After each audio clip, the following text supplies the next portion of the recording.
I wanna be a billionaire, so freaking. Hey guys, so today I plan on talking about copywriting.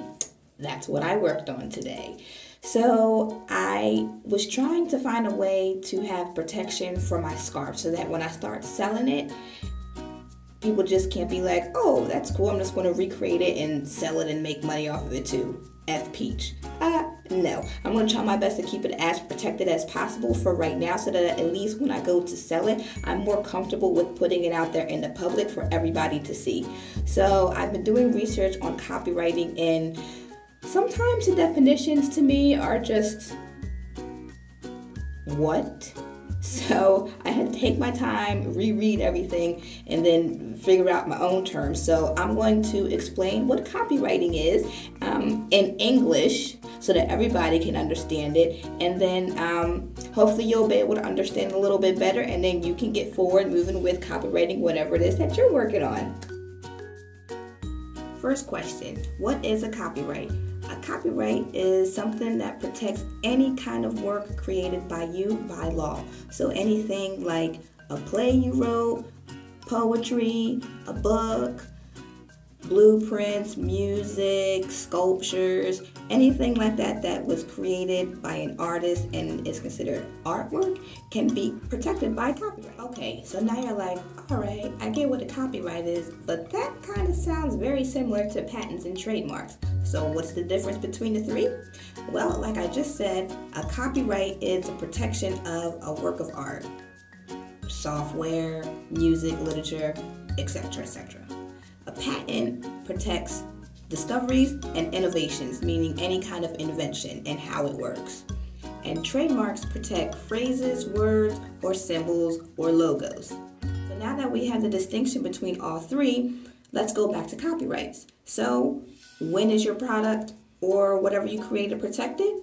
As soon as you make it. As soon as you design anything, or you write up your music, or you scribble down some poetry on a piece of paper, it's already copyrighted. You do not have to register to have anything that you created copyrighted through the government unless you want that extra type of protection, just in case somebody does try to copy whatever it is that you made. You would be able to then take it to court, and it would be a little more stronger in your court case. That's really the only reason why people actually register to have anything copywritten.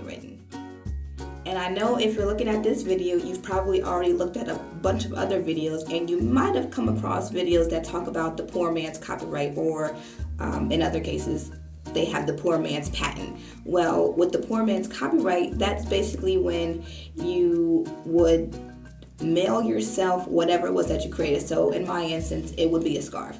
So let's say I want to do the poor man's copyright. What I would do, I would put it in a box or an envelope, whatever I want to put it in, mail it to myself, and then just never open it. And then this was supposed to be a form of protection copywriting, but it states on the government website that that doesn't stand up in court. That's basically just as good as you creating it to begin with, because like I said, once you create something, it's automatically copywritten. Wondering if you can take your copyright in other countries?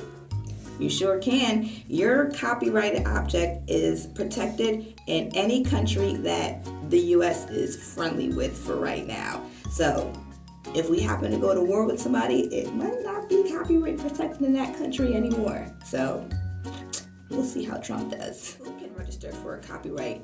Anybody in the world. Your grandma, your mom, your dad, your aunt, your uncle, even your little brother or sister. Minors can register for a copyright. The only thing that would come into any kind of play in that area would be distribution of whatever it was that they were copyrighted. But they can still register to have something copywritten. And even if you're a foreigner in this country and you're not a legal citizen, you can still apply to get something copywritten. Where you can register?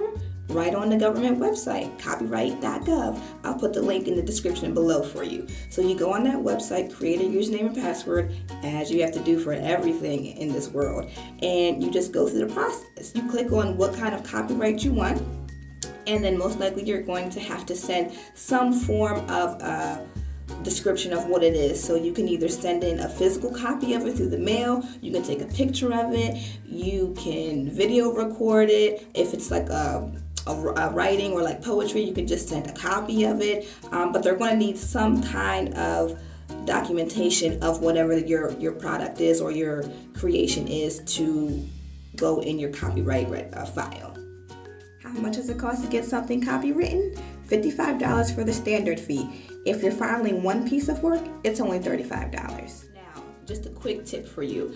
Be aware that once you register for your copyright, the information that you register with becomes public knowledge. So just make sure that anything that you're putting on your copyright registration form is information that you're not too worried about being publicized, because anybody's going to be able to look up your information. So for instance, if you were trying to copyright a recipe, you would have to write that recipe down on a piece of paper or maybe in a book, and then go to register that on copyright.gov.